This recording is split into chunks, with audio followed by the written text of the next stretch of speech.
여러분, 우리는 하나님을 날마다 만나야 돼요. 근데 예배를 드렸는데 하나님을 못 만나는 사람도 있을 수 있어요. 그 이유가 뭐냐?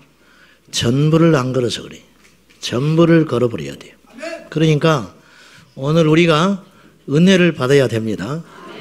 마귀는요, 우리가 모이는 것 자체도 불쾌하게 생각하고 두렵게 여기지만은 이것을 막을 수 없다면은 모인 다음에는 무슨 작업을 할까요? 은혜를 못 받게 하겠죠. 그러니까 우리는 교회를 갔다 온 것 같고 우리는 예배를 드린 것 같지만은 영적인 소득이 하나도 없다고 말이에요. 그런 사람들이 분명히 있을 수 있어요. 여러분, 오늘 예배뿐만 아니고 어떤 교회에서든지 간에 하다못해 집에서 신방을 받아도 그 시간은 내 영적 생명을 왔다 갔다 하는 소중한 시간이에요. 근데 무수히 많은 영적인 기회를 우리가 상실하고 놓쳐버리고 여기까지 허덕허덕하고 오면서 뭐라고 그러냐면 나는 하나님을 만난 적이 없다는 거예요. 기가 막힌 일 아니에요. 어떤 사람은 자빠지고 깨지고 손들고 애통하면서 죄를 버리고 인생이 뒤집어져 가지고 하나님 안에서 알차고 멋지게 살아가는데 부자가 아니어도 괜찮아요. 아멘. 부자 되자는 게 아니에요. 내 말은 1등 하자는 게 아니에요. 영으로 살자는 거예요. 근데 그런 엄청난 축복을 누리는 자가 있는가 하면은 아무것도 없는 백지로 하나님 앞에 가서 어찌할 줄 모르는 가련한 인생들도 수없이 있다라는 거예요. 이 시간이 보통 시간이 아니에요, 여러분. 오늘 우리가 어쨌든 이 금요일마다 여러분이 그 멀리서도 오시고 정말로 여러 가지 열악한 환경 가운데서도 이 자리에 왔는데 왔으니까 뭔가 영적인 불을 받고 가야죠. 뭔가 죄를 버리고 병이 낫고 응답을 받고 뭔가 역사가 일어나고 하나님의 살아계심을 확실하게 손에 붙잡고 아 내가 잘못했구나 뭐 깨닫고 돌아가든지 죄를 버리고 가든지 뭔가 회개하고 돌아가든지 뭔가 성령을 받고 가든지 방언을 못한 사람이 방언을 받는다든지 어둠의 영에 사로잡힌 자들이 어둠의 영에 떠나간다든지 막 죽기 직전에 내가 왜 인생을 이렇게 내가 어떻게 살아야 되나 그런 사람이 까닭 모르게 어둠에 눌려있던 사람이 예배를 드리고 났더니 갑자기 기쁨이 생기고 소망이 생기고 의욕이 생기고 게으르고 나태한 자들이 강건해지고 막 이런 역사들이 일어나야 할 거 아니에요? 그러면 그런 일들은 각기 열매는 다르지만 한 가지 정점에 있는데 예수님을 만나야 한다는 거죠. 은혜의 샘물을 마셔야 한다는 거예요. 그럼 그걸 못하게 막는 역사가 있다는 거예요. 우리 모두가 그걸 깨닫고 노력을 해야 돼요. 첫째는 설교자나 예배를 집례하는 저를 비롯한 누가 여기서 서든지 간에 이 사람이 중요한 거죠. 어쨌든 전심전력을 쏟아야 돼요.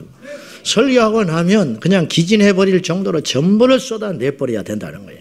그래서 어쨌든 세상의 소리를 되도록이면 하지 않으려고 몸부림을 쳐야 되고 여기에 오신 한 분 한 분에게 살과 뼈를 갈아 먹인다는 심정을 가지고 전부를 토해내는 그런 역사가 첫째로 있어야 돼요.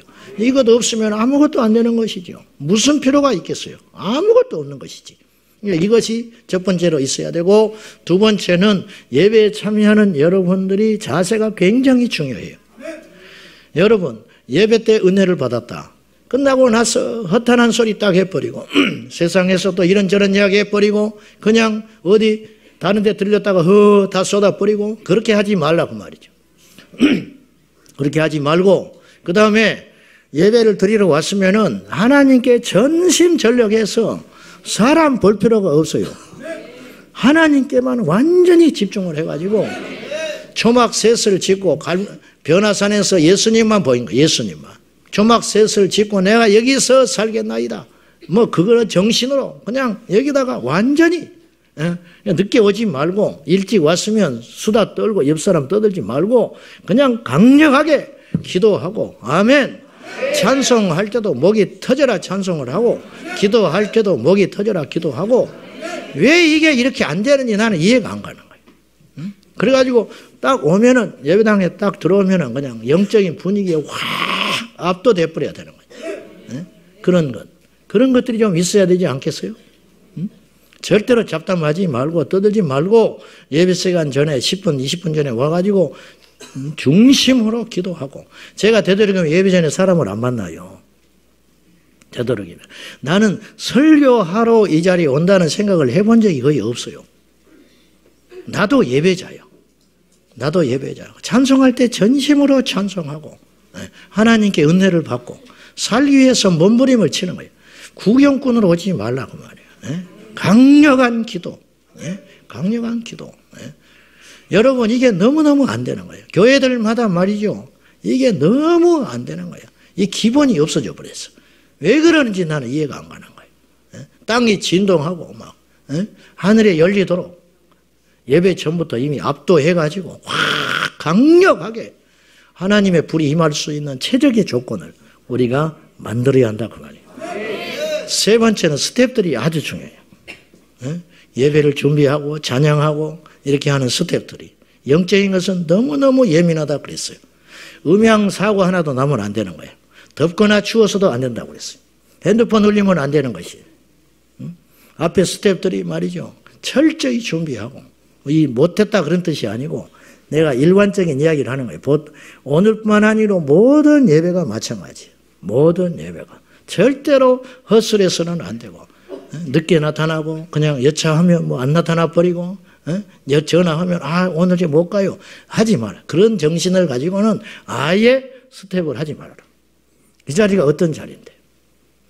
이 자리가 어떤 자리? 영이 살고 죽고 하는 자리인데. 의사 선생님은 수술날 잡아놨는데 나 택시 타고 왔는데 늦어버렸네. 말이 되는 소리? 어떻게 보니까 손에 소독을 안 했네. 장갑 어디 있는가? 말이 되는 것입니까? 사람이 죽고 사는 것인데. 영적인 것은 더한 것이. 그러므로 이런 것들을 우리가 딱 정확히 맞춰가지고 저희가 자주 이야기했지만은 금요 기도가 제가 공격을 엄청 받았어요. 전에. 금요일 날만 오전 딱 돼버리면 확 맥이 풀려버리는 거예요. 그래서 내가 금요일 날 금식을 했어요. 예전에는. 방법이 없으니까. 그러니까 겨우 버티겠더라고.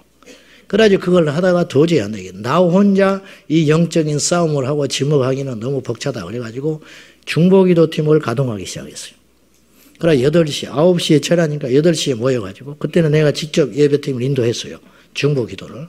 이사 오면서 내가 내려놨는데 그러니까 그것도 시간 딱 되면 모여가지고 뭐 애들이 드나들고 뭐 까불고 뭐 모여가지고 뭐 늦게 나타나가지고 이제 그럴 리 없지만 어떻게 하는지 난 모르겠지만은 모든 중보팀이 마찬가지예요. 그렇게 헛술하게 하지 말라고 말이에요. 강력하게 하나님 이 밤에 안지명이가 일어나 버리게 해주시고 귀신 들린 자가 쫓겨나가게 하시고 죄인된 자가 죄를 완전히 버리고 완전 새롭게 되게 해달라고 막 그런 믿음의 기도, 강력한 기도, 설교자에게 영역을 7배나 더하시고 찬양팀 한 사람 한 사람들이 그 가사에 완전히 녹아져가지고 자신의 모습을 온데간데 없고 하나님만을 전심으로 찬양하게 해주시고 반주하는 반주팀 하나하나도 세밀하게 하나님이 역사하셔서 영적인 공격을 받지 않도록 완전한 기도를 우리 중보팀에서 뜨겁게 할 필요가 있다는 거예요. 이제 이런 것들이 맞아 떨어져 갈 때 어떤 일이 일어나느냐 하면 하나님의 능력이 임하기 시작하는 거죠. 이제 우리가 그러한 마음가짐, 아멘이십니까? 이해되시죠? 이런 것들이 착착착 맞아 떨어져 갈 때 역사가 일어나는 것이고 이 귀한 시간에 그냥 문틀만 받고 가고 그런 것들이 이 시대의 교회 안에 너무 많다는 거예요. 설교자가 불을 안 토해요. 설교자가 하나님의 임재를 믿지 않아. 그리고 예배에 참여하는 자들도 믿지 않아요. 기대감 없이 앉아있는 자들과 그 영혼들을 바꿀 만한 의지가 없는 설교자 아무것도 안 일어나는 것이죠. 이거는 성령을 모독하는 거예요. 뭐 해방한다고까지는 난 감히 말은 못하겠지만은 성령을 모독하고 있는 이런 위선적 이런 그릇된 영적 행위들 이 예식으로 흘러가는 이런 모든 것들을 우리는 중단하고 생명을 얻어야 한다 그 말입니다. 명심하십시오. 아멘입니까? 앞으로 이런 것들이 착착 맞아 떨어져 가지고 예배 시간은 됐는데 산만하게 왔다 갔다 하고 찬송도 하지 않고 말이죠. 뭐 절대 그런 일이 생기지 아니하도록 우리 하나님께 완전히 집중하는 저와 여러분 될 수 있기를 주님의 이름으로 축복합니다. 상식인가 생명인가? 상식과 생명을 분별하라. 우리 분별 시리즈 3번째인데 자 여러분 기독교 신앙은, 기독교는 저는 절대 종교라고 생각 안 해요. 어쩔 수 없이 종교라는 표현을 쓸 때도 있지만은 저는 내 마음속에서 예수님 만나고 하고 성령의 불을 받은 후에는 기독교를 절대로 종교라고 생각해 본 적이 없어요. 기독교 신앙은 생명입니다. 생명. 근데 여러분, 이게 얼마나 이게 중요한 영적 일종의 뭐라 할까요? 주파수라 할까요? 이게 딱 맞아 떨어지는 것이 너무너무 중요한데, 가룟 유다는요, 첫 단추를 잘못 끼워가지고 끝까지 멸망길로 간 사람이에요. 예수님 밑에서도 멸망길로 갔어요. 그 이유가 뭔지 아세요? 가룟 유다는 생명 없이 주님을 만났기 때문이에요. 뭐라고 제가 표현을 해야 할지를 모르겠어요. 이 주제를 가지고. 제 안에 있는 어떤 걸 어떻게 표현을 다 못하겠는데, 자, 교회는 절대 상식이 아니라는 거예요. 교회는 합리적인 집단이 아닙니다. 교회는 민주적인 집단이 결코 아닙니다. 만약에 어떤 공동체가 민주적으로 보이고 상식적으로 보이고 투명하게 보이고, 우리도 뭐 그렇게 하려고 애는 쓰지만은 결국은 그것의 궁극적 목적은 뭐냐면 생명 때문에 그러는 것이지, 이것을 도외시한 채, 생명을 도외시한 채 합리적인 거, 생명을 도외시한 채 상식적이다. 그래서 이 시대의 교회가 무기력하는 거예요. A.W. 토저는 이런 말을 했다고 그래요. 진짜냐 가짜냐는 책에서 이런 말을 했어요. 초대교회는 성령이 떠나시면 다 망할 공동체였다는 거예요. 초대교회는 성령이 떠나시면 망했을 거래. 그런데 이 시대의 교회는 성령이 떠나도 95%는 안 망한대. 칭찬이? 이런 욕도 이런 욕이 없는 거예요. 이 시대의 교회는 성령이 떠나버려도 아무 문제가 없을 거래. 이건 뭐냐? 성령에 의해서 지탱되는 공동체가 아니라는 역설적 비난이에요. 이게 너무너무 무서운 경고로 드려야 돼. 이 소리를 수십 년 전에 한 거예요. 그러면 지금요, 출산율 떨어지듯이 저는 영적인 환경, 영적인 메마름, 죄송하지만은 저는 이제 밖에를 조금 자꾸 다니잖아요. 그러다 보니까 훨씬 체감해요. 지금요, 출애간 거는 날개가 없다고요. 뭐 어떻게 해볼 정신이 없어요. 출산율이 뚝뚝뚝 떨어지잖아요. 출산율이 학자들이 예상한 것과 상상할 수 없게 떨어져 버리는 거예요. 예측이 불가할 정도로. 올해 30만 명으로 떨어져 버렸어요. 30만 명. 여러분, 태어난 신생아 숫자가 40만 명이 안 된다는 거예요. 한 달에 3만 명이에요. 한 달에 3만 명. 한 달에 3만 명이면 기가 막힌 소리예요. 우리나라 팔도를 나눠보세요. 한 도시에 몇 명이 태어나는지를. 산부인과 다 문 닫고 있습니다. 우리 건너편 저 산부인과도 문 닫았어요. 암 요양병원으로 전환을 했어. 이제 의사 되려면 산부인과 의사 되면 안 돼. 그 바보 천치나 하는 짓이야. 그런 것처럼 지금 그걸 제가 빗대서 무슨 말을 하려고 그러냐면은 막 쓰나미처럼 무너져 버린다는 거예요. 사회 붕괴 현상, 윤리 완전히 땅에 떨어져 버려요. 그죠? 그러니까 무슨 말을 하려고 그러냐면 영적인 것도 완전히 이쯤 이 정도는 되겠지. 근데 막상 가보면 아니요. 무슨 말인지 아세요? 그래도 이 정도는 버티고 있겠지. 아니라 완전히 무너져 버렸다. 완전히. 제가 약 30년 전에 80년대 말 삼각산에 다닐 때 그때 기도하는 사람들이 무슨 말을 했냐면 우리나라에서 촛대를 옮긴다고 그랬어요. 우리나라에서 촛대를 옮긴대. 그래서 내가 물어봤어. 어디로 옮긴다고 했을까? 따라가려고. 그때 중국으로 옮긴다고 그러더라고. 기도하는 사람들이 우리나라에서 영적인 촛대를 옮긴다고 그랬어요. 그거 대수롭지 않게 생각했어요. 근데 정말 이게 무섭다는 거예요. 물론 하나님이 뭐 우리나라를 버리고 어느 나라를 버리고 어느 나라 올인하고 그런 분은 아니겠지만은 영적인 바람, 영풍, 성령의 역사 이런 것들이 옛날과는 확연하게 줄어들어 버리고 있다는 건 사실이라는 거예요. 이런 흐름 속에서 우리가 하다 보면은 우리는 끝장나 버리는 결과를 맞이할 수 있다는 거예요. 여러분, 말씀은 논리가 아니에요. 이해한다고 해서 그 영혼이 거듭나는 게 아니에요. 내 말은 영이요 생명이라. 내 말을 먹으라. 예수님이 그랬어요. 부모가 해준 음식을 먹으면 영양이 있는 거예요. 그것을 분석해서 영양이 어찌고 칼로리가 어쩌고 소금 염도가 어쩌고 이것을 따지는 게 중요한 게 아니고 그것을 먹으면 살듯이 우리가 말씀을 먹으면 사는 거예요. 이 시대는 너무 논리적이고 정확하고 많은 연구 속에서 신학적인 어떤 메시지들이 쏟아지고 있는지는 모르나 우리 영은 잠자고 있어요. 옛날에는 투박했습니다. 맨날 그 소리가 그 소리였고 목사님이 성경 본문 딱 읽으면 벌써 딱 1, 2, 3 딱 나와버릴 정도로 깊이가 없을 수도 있어요. 그러나 그 말씀은 목사님들의 무릎에서 나왔고 목사님들의 눈물에서 나왔기 때문에 그 말씀을 먹은 성도들이 살찌울 수 있었고 살 수 있었다 그 말이에요. 매끈매끈한 밀가루를 먹어도 되지만은 우리 영은 지금 영양실조로 굶주려서 죽어가고 있는 거예요. 이것이 안 보입니까? 여기에 눈을 떠야 한다 그 말이요. 내가 누차 말하지만은 우리는 말세를 만난 우리 성도와 우리 교회들은 좁은 문에 서야 한다 그 말이죠. 어떻게든지 주님이 기뻐하는 생명선에 올라타야 된다 그 말이죠. 네. 많은 사람들이 유행을 따라가고 많은 사람들이 그럴듯한 논리에 빠져서 허우적거릴진 모르나 우리는 거기서 탈출하여 생명을 얻어야 한다 그 말입니다. 우리의 신앙은 상식인가 생명인가? 가룟 유다는 예수님을 이용하여 자기의 야망을 채우려는 어떤 민족 해방주의자였어요.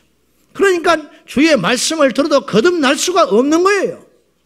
교회를 나와도 내가 제일 자주 이야기하는 거예요. 제일 불쌍하게 생각하는 사람, 교회에 와서도 상식적이고 논리적이고 육적인 사람들, 말씀을 듣고 튕겨내는 사람들, 논리적으로 따지고 덤벼드는 사람들, 옳은 소리 해대는 사람들, 그 속에 예수의 영이 있냐고 나는 묻고 싶은 거예요. 생명은 그 모든 것을 앞서는 능력이 되는 것이에요. 가룟 유다는 예수님과 함께 더불어 먹고 마시고 그 금쪽 같은 생명의 말씀을 매 시간 들으면서 3년이 넘도록 살았지만은 가룟 유다는 예수 그리스도를 만나지 못한 자와 같게 되는 거예요. 도대체 왜 이런 일이 일어나느냐는 거예요. 남의 이야기가 아니에요. 오늘 우리의 이야기일 수 있다는 거예요. 사랑하는 여러분, 하나님을 어떻게 인식하느냐, 하나님을 어떻게 접근하느냐, 이 방식은 굉장히 중요합니다. 절대로 신앙을 상식으로 생각하지 마세요. 신앙을 논리적으로 생각하지 마세요. 신앙을 합리적으로만 생각하지 마세요. 신앙은 살고 죽는 생명인 것입니다. 생명. 우리가 회복해야 할 것, 즉 교회 안에서 신앙의 영역에서 존재하는 우리가 회복해야 할 영적 정체성이 뭐냐? 우리 본문을 보세요. 오늘 본문의 1절. 자, 다시 한번 봐요. 시작. 사람이 마땅히 우리를 그리스도의 일꾼이요 하나님의 비밀을 맡은 자로 여길지어다. 사도 바울이 고린도 교회에 편지를 쓰면서 뭐라고 그랬냐? 사람이, 이때 등장하는 이 사람은 예수 밖에 있는 다른 사람들 혹은 전문적 사도가 아닌 하나님의 일꾼들이 아닌 외인들이 우리를 볼 때, 하나님을 믿는 우리를 볼 때 혹은 하나님의 사역자를 우리를 볼 때 두 가지 평가가 나와야 한다는 거예요. 첫째는 사람들이 우리를 볼 때 마땅히 당연하게 하나님의 일을 하는 하나님의 일꾼이다. 그렇게 보여줘야 된다는 거예요. 사람들이 우리를 보면 뭔가 다름을 느껴야 한다는 거예요. 저 사람은 하나님이 함께하는 하나님의 일꾼이다. 이런 생각이 들어야 한다는 거예요. 여러분, 권위는 어디서 나오는 거예요? 예수 믿는 자의 힘은 과연 어디서 나온다고 생각하세요? 어디서? 그들이 갖지 못한 걸 우리가 갖고 있을 때 그것이 능력이 되는 것이에요. 사람들이 다 두려워할 때 우리는 두렵지 않아. 사람들이 죽음 앞에 전부 맥을 못 출 때 우리는 죽음의 권세를 이기신 부활의 영을 가졌기 때문에 그것까지도 우리는 받아들일 수 있다. 다른 사람들이 전부 승진에 누락되고 어찌할 줄 모를 때 우리는 담대하게 하나님을 찾는 거예요. 다른 사람은 세상의 권력 앞에 아부하고 쩔쩔쩔 맬 때 우리는 말씀에 어긋나고 그릇된 것이기 때문에 그 길을 가지 않는 거.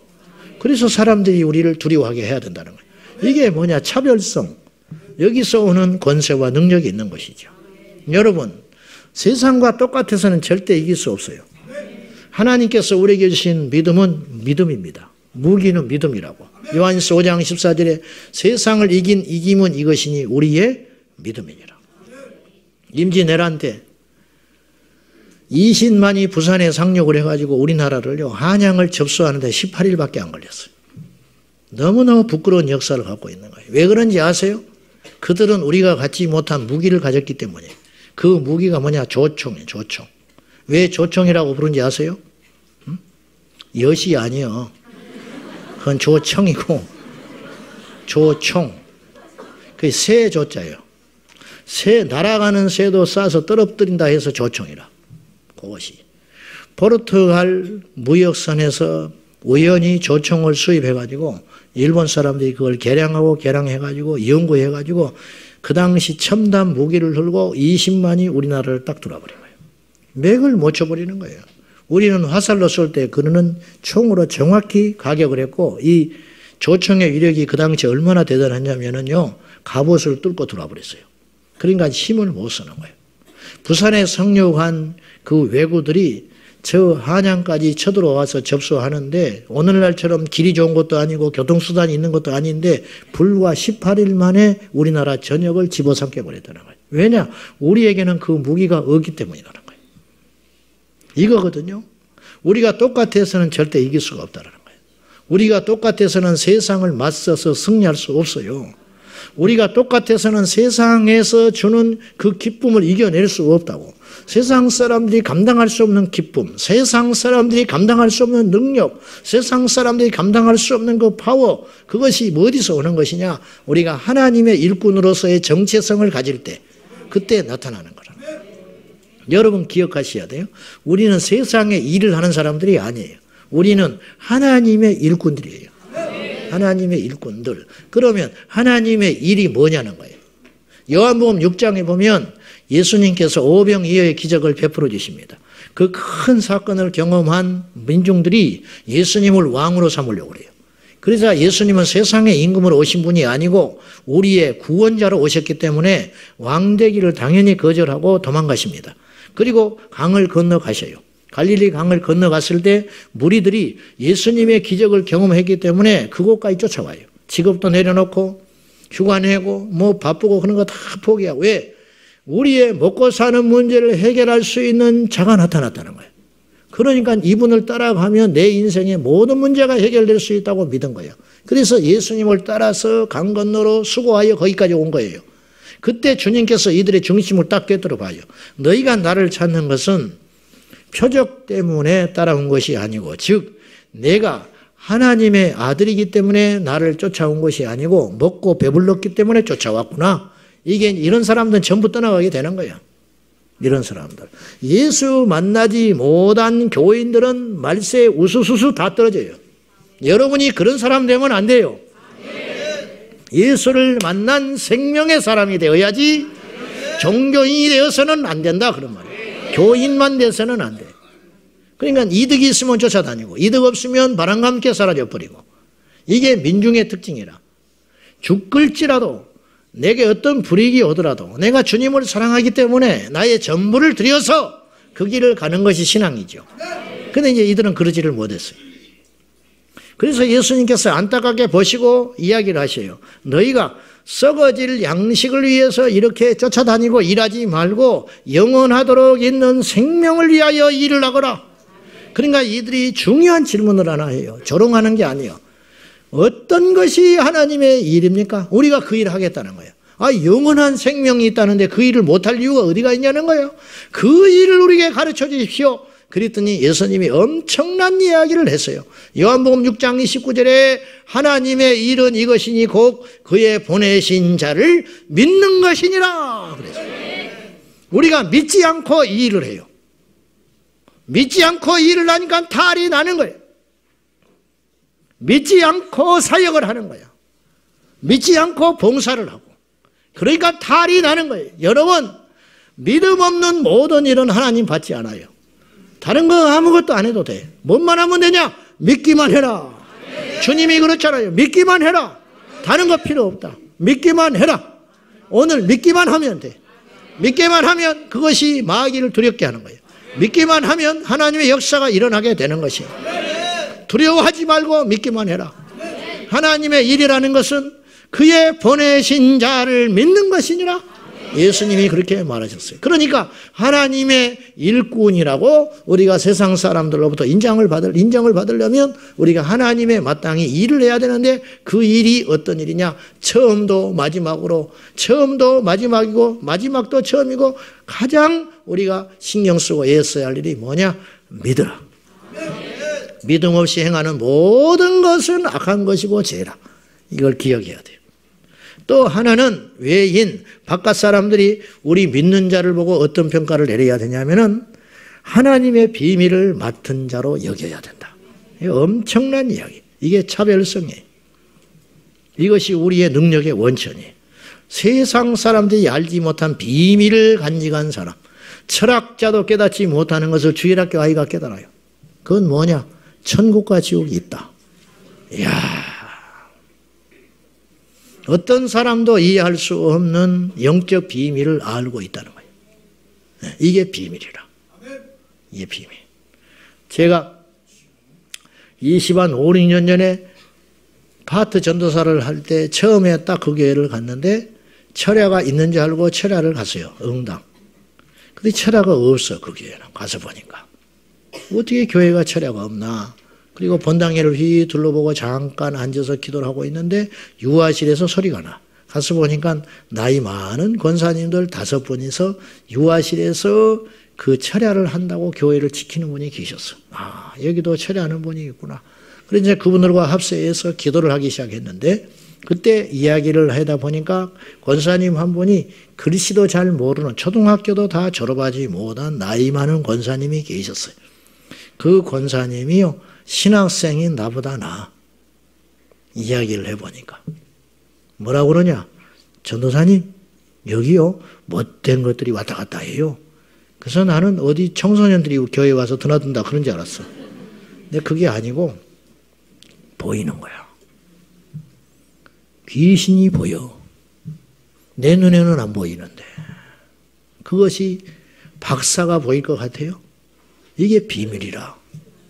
이게 비밀. 여러분. 이게 하나님의 계시라. 눈 뜨고도 지옥을 가. 예배를 드리다가도 지옥을 가. 눈 뜬 소경이 밖에만 있는 게 아니야. 우리 교회 안에도 있어요. 모태 신앙 자랑하지 말라 내가 그랬어. 신앙의 연륜을 자랑하지 말라. 내가 누차 말을 했어요. 세상에서 정신과 치료를 받는 사람이 귀신을 쫓아내므로 단번에 결박에서 해방되는 거예요. 세상에서 알코올 중독 프로그램으로 1년, 2년씩 상담하는 그 사람, 그렇다고 해서 장담도 못해. 그 사람이 한 번의 예배를 통하여 복음으로 단번에 회개하여 그 어둠의 영에서 헤어나와 성령의 불을 받는 역사가 일어났다면은 그걸 무엇으로 해석해야 되는 거예요? 무엇으로 해석할 것 같아요? 이것이 그리스도의 비밀이에요. 우리에게 이 비밀이 있다는 거예요. 이것이. 짐 콜린스라는 사람 미국의 경제학자인데 내가 자주 이야기했어요. 이분이 이런 말을 했어요. 우리나라 책으로 번역한 책이 이 책인데 좋은 기업을 넘어 위대한 기업으로 그런 책이 번역이 됐는데 이 책에서 이분이 이런 말을 했어요. 이해하고 들으십시오. 혹시 그런 분이 있으면 상처받지 말고. 하도 상처받는 영혼들이 많아가지고 중국집 아들이 있었는데 학교에 가서 시험을 봤는데 99점을 맞아갖고 왔어. 야, 잘했다. 근데 사람 욕심이 끝이 없잖아요. 어떻게 하나는 왜 틀려왔냐? 100점 맞으면 좋을 걸. 뭐가 틀렸냐? 그렇게 물어보니까 이 아이가 하는 말이 보통의 반대말을 못 써서 틀렸다는 거예요. 보통의 반대말을 뭐라고 썼는데 그랬더니 꽃배기라고 써버렸다는 거예요.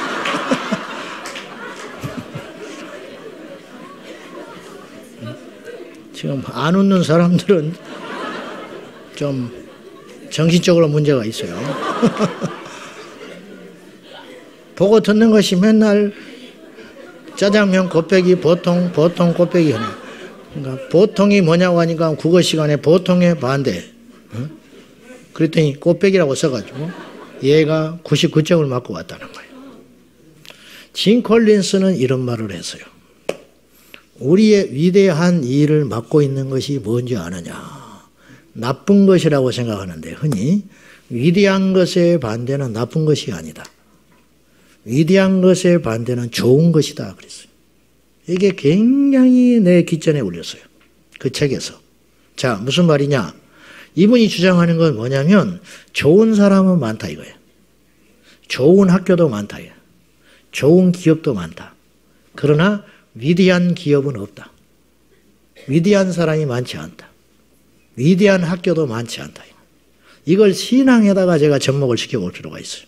좋은 성도들이 많고 좋은 목사들이 많고 좋은 교회가 많습니다. 뭐 아무리 어쩌고 저쩌고 해도 그래도 좋은 것이 더 많아요, 사실은. 여러분 한번 생각해 보세요. 우리가 예수를 믿어도 이 정도야. 거꾸로 보자고. 내가 예수 믿어서 목사가 돼도 이 정도라. 안 믿었으면 어떡할 건데. 뭐 예수 믿는 사람이 왜 그러냐? 그건 몰라서 하는 소리라. 안 믿었으면 더 난리 난 거예요. 예수 믿는 사람이 사기를 쳤다. 예수 안 믿었으면 그 사람은 사기 아니라요. 더 큰일도 할 사람. 이건 변명이 아니에요. 우리 그러니까 봐주시오. 그런 소리가 아니고, 그렇지 않습니까? 제가 목사도 이 정도인데, 내가 맨날 이게 내 비하를 하니까 여러분 우습게 하는 경향이 있는데, 그거는 비하하는 게 아니고 겸손하기 때문에 그러는 거야.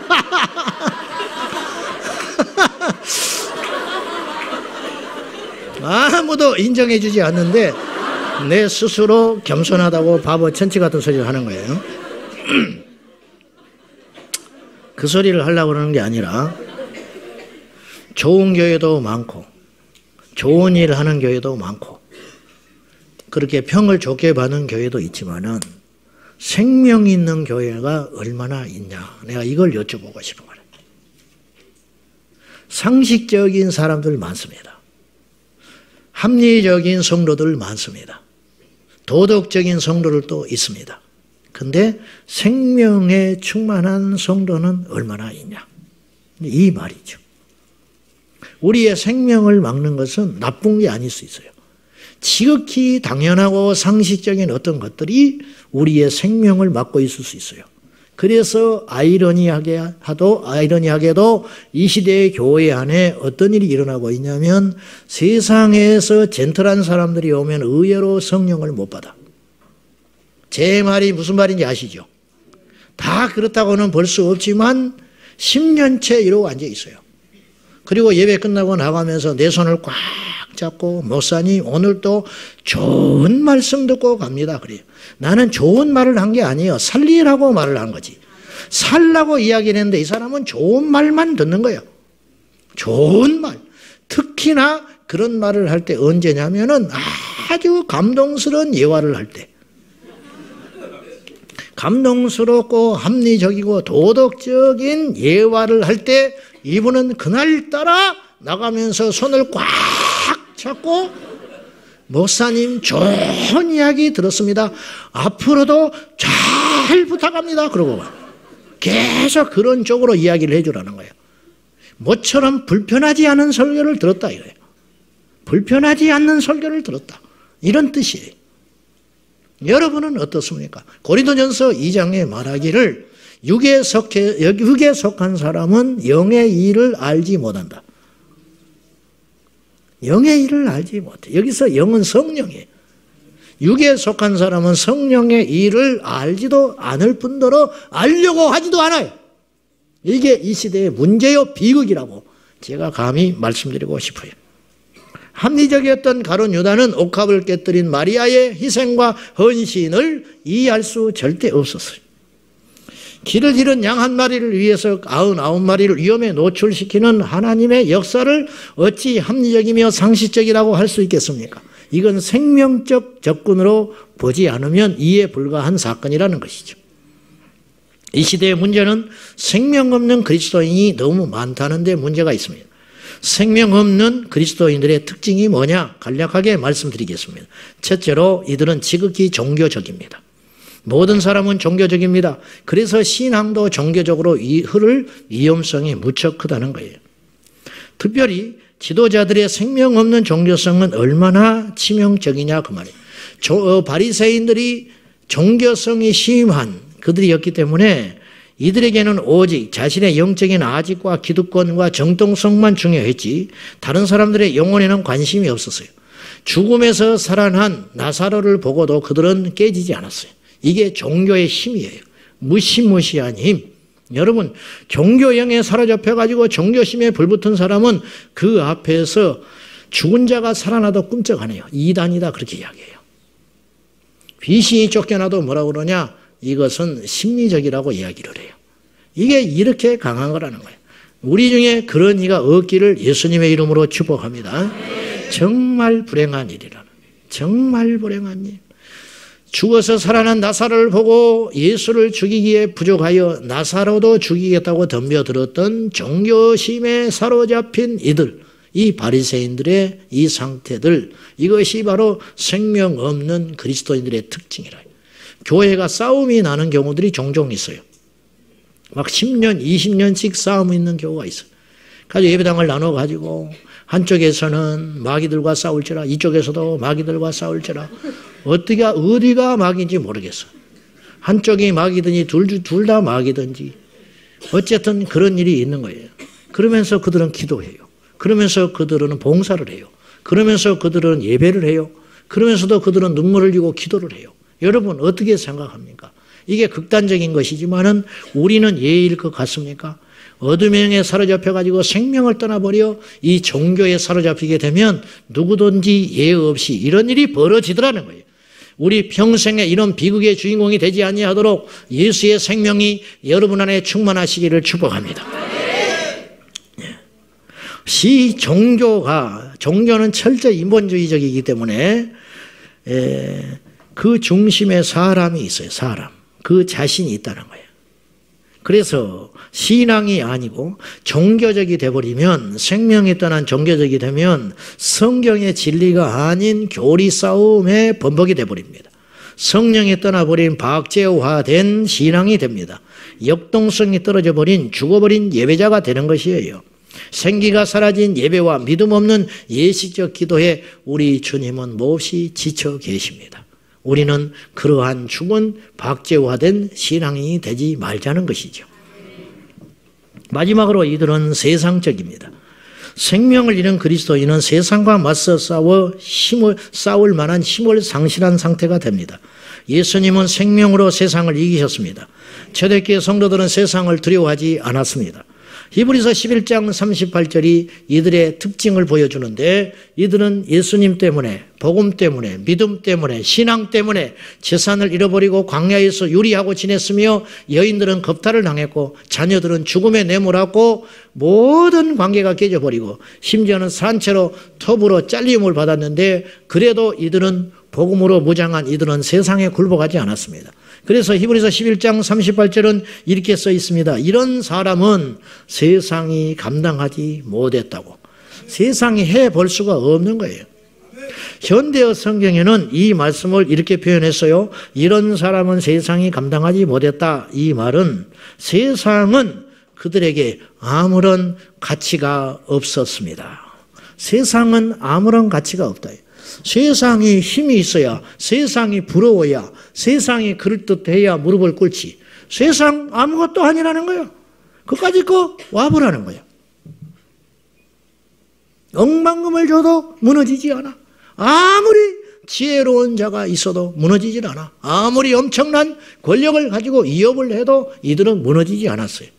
세상과 관계없는 사람들, 세상적이지 않는 사람들이라. 아무리.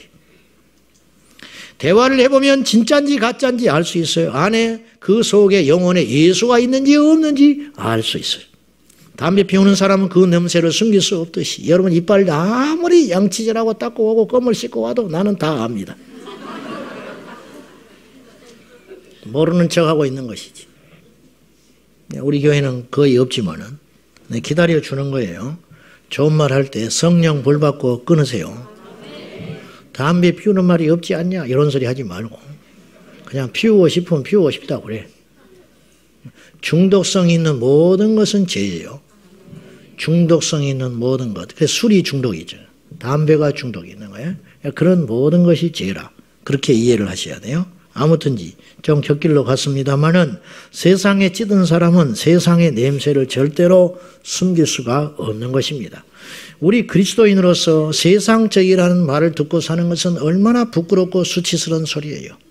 여러분, 안 믿는 우리 가족 식구들이 당신은 왜 교회를 다니는지는 모르겠어. 그런 말을 듣고 산다면 정말로 그 말을 하나님의 소리로 들어야 돼. 하나님의 경고로 들어야 돼. 믿지 않는 일가 친척들이 어이구 너도 교회 다녔어? 그런 소리 듣고 있다면 그건 하나님의 경고로 들어야 돼. 너무 세상적이기 때문에 그래. 생명이 없으니까 세상이 지배하기 시작하는 거지. 윌리엄 맥도날드라는 사람은 제자의 열심이라는 책에서 이런 말을 했어요. 주님이 타신 열차에는 반쪽 마음을 가지고 따라가는 사람이 탈 자리는 없다. 오직 한 마음을 가져야 된다. 세상과 하나님을 겸하여 가진 자는 그 열차에 절대로 탑승할 수 없다. 그렇게 이야기한 거예요. 그리고 그는 사도 바울을 일컬어서 이렇게 말했어요. 사도 바울, 그는 친구를 사귈 생각 같은 것은 아예 하지도 않았다. 그는 현세 행복도 바라지 않았다. 현세의 손해를 염려한다든지 살아갈 걱정도 하지 않았다. 심지어 그는 죽음의 공포마저도 비껴가는 사람이었다. 세상과 아무 관계없는 사람. 이 중에 특별히 우리 젊은이들, 젊은 사람들, 세상에서 열심히 살아가는 우리들에게 하나님께서 엄히 경고합니다. 세상 따라가면 지옥의 심판이 기다리고 있어요. 세상 끊으세요. 헛된 것이에요. 나중에 발등 찍고 후회하는 날 와요. 세상 따라가서 뭐가 남는다고? 내 힘으로 될 것 같습니까? 절대로 안 되는 것이에요. 세상의 방법이 통할 것 같습니까? 빙빙빙빙 돌다가 결국은 세월만 어송세월하고 그 자리에 오게 되는 거예요. 이것을 일찍 깨달아 버려야 돼요. 10대에 깨달으면 조나단 에드워즈가 10대에 깨달았어요. 그래서 그의 일생을 하나님께 드려버린 거예요. 놀라운 것이죠. 사도 바울은 다메섹 도상에서 그걸 깨달았어요. 그래서 그 시간에 세상의 모든 지식과 자기의 모든 세상의 면류관을 쳐박아 버리고 오직 하늘을 향하여 둯대를 향하여 달려가는 믿음의 사람이 되었어요. 죽을 때까지 이걸 못 깨닫고 죽은 사람이 있었는데 가룟 유다요, 사울이에요. 그걸 못 깨닫고 죽은 거예요. 입으로는 주님을 불렀지만은 눈앞에서 예수님을 봤지만은 그는 세상과 등지지 아니하므로 그에게는 하나님의 놀라운 비밀의 계시가 들어갈 틈이 없었다 그 말이죠. 여러분, 우리는 얼마나 복을 받았습니까? 우리가 하나님의 일꾼이라니요. 우리가 하나님의 비밀을 맡았다니요.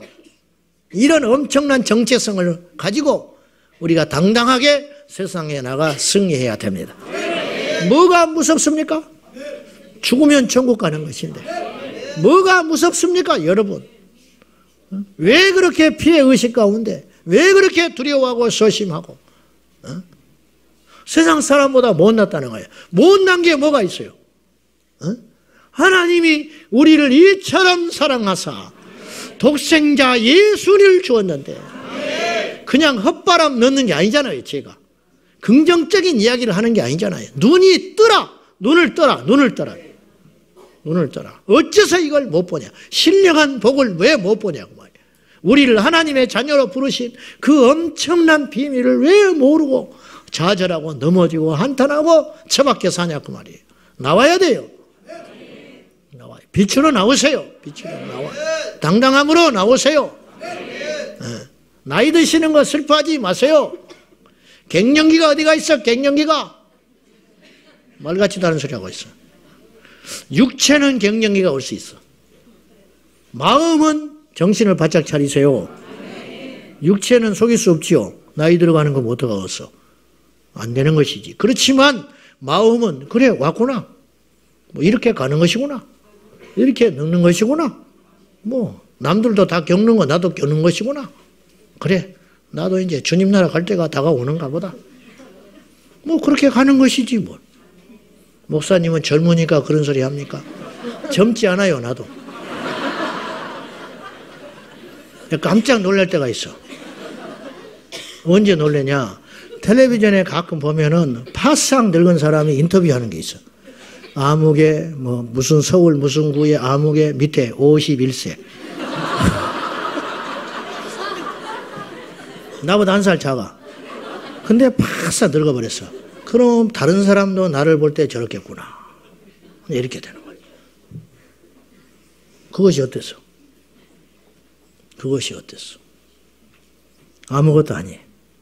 사랑하는 여러분, 헛된 데 세상에 줄대지 말고, 헛된 데 세상에 세월 보내고, 헛된 데 세상에 낭비하지 말고, 그 귀한 시간들을, 우리 인생의 황금과 같은 이 시간들을 하나님께 드릴 수 있다고 하는 것은 얼마나 엄청난 특권이고, 근데 다 그렇지 않더라는 거예요. 너무너무 아까워. 너무너무 안타까워. 다 그렇지가 않아. 눈 떠야 돼.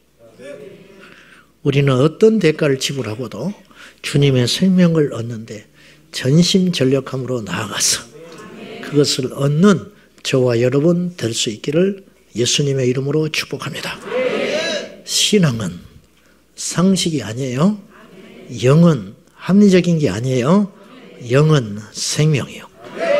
신앙은 생명이에요. 기도하겠습니다.